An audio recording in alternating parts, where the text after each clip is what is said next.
రాష్ట్రంలో లేని బెల్ట్ షాపులు ఉన్నాయంటూ సృష్టించే ప్రయత్నం చేసిన వైసీపీ బ్యాచ్ మరోసారి అడ్డంగా దొరికిపోయిందంటూ ప్రభుత్వం ఫ్యాక్ట్ చెక్ ద్వారా వెల్లడించింది. నెల్లూరు జిల్లా సర్వేపల్లి ముత్తుకూరులో ఒక వృద్ధిని ట్రాప్ చేసి బెల్ట్ షాప్ డ్రామా ఆడారు. తాము చెప్పినట్టు చేస్తే మద్యం బాటిల్ డబ్బులు ఇస్తామని చెప్పి 5 మద్యం బాటిళ్లు కొనిపించి విజువల్స్ తీసి సోషల్ మీడియాలో తప్పుడు ప్రచారానికి దిగారు. బెల్ట్ షాప్కు అమ్మేందుకే వైన్ షాప్ నుంచి అక్రమంగా మద్యం సీసాలు తీసుకెళ్తున్నారంటూ ప్రచారం చేశారు. ఈ విషయం తెలిసిన వృద్ధుడు మీడియా ముందుకు వచ్చి తన దగ్గరకు 2 యూట్యూబర్లు వచ్చి ఈ పని చేయించారని తెలిపారు. దీనిని ప్రభుత్వ ఫ్యాక్ట్ చెక్ విభాగం ధృవీకరించింది. మద్యం ఎరగా చూపి 2 వ్యక్తులు ఈ పని చేసినట్లు అధికారుల విచారణలో వెల్లడైంది. మద్యం దుకాణాలలో ఎలాంటి అక్రమాలు జరగకపోయినా ఇలాంటి తప్పుడు ప్రచారాన్ని చేయడం నేరమని, దీనిపై చట్ట ప్రకారం చర్యలు తీసుకుంటామని ప్రభుత్వం హెచ్చరించింది. ఈ అసత్య ప్రచారాన్ని నమ్మవద్దని కోరింది.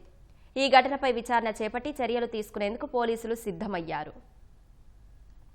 కూరగాయలు తీసుకుని వస్తాను బట్టి చూసేళ్ళైతే గోధుమ ఇంకా 3 రోజులు చూసుకెళ్ళి లోపలికి పోయినాను. ఊరు తాగుతున్నారు అంటే వస్తున్నాను కదిలి వస్తుంది పట్టు గడ్డ అయినా అన్నారు. ఏమనుకోట నీకు ఒక క్వార్టర్ ఇస్తాను, ఈ 5 బాటలు ఇస్తారా అని అన్నారు. ఆ ముందుకు నేను కక్కుబడి అని అక్కడ ఎత్తుకొచ్చాను.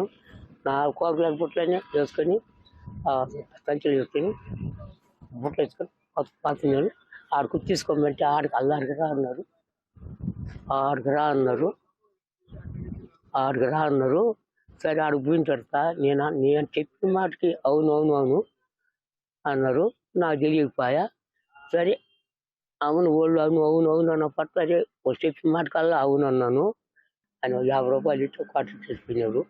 వాళ్ళు 4 క్వార్టర్ వాళ్ళు ఇట్లా వెళ్ళారు. జరిగింది దరిద్రం నాకు చుట్టుకుంది.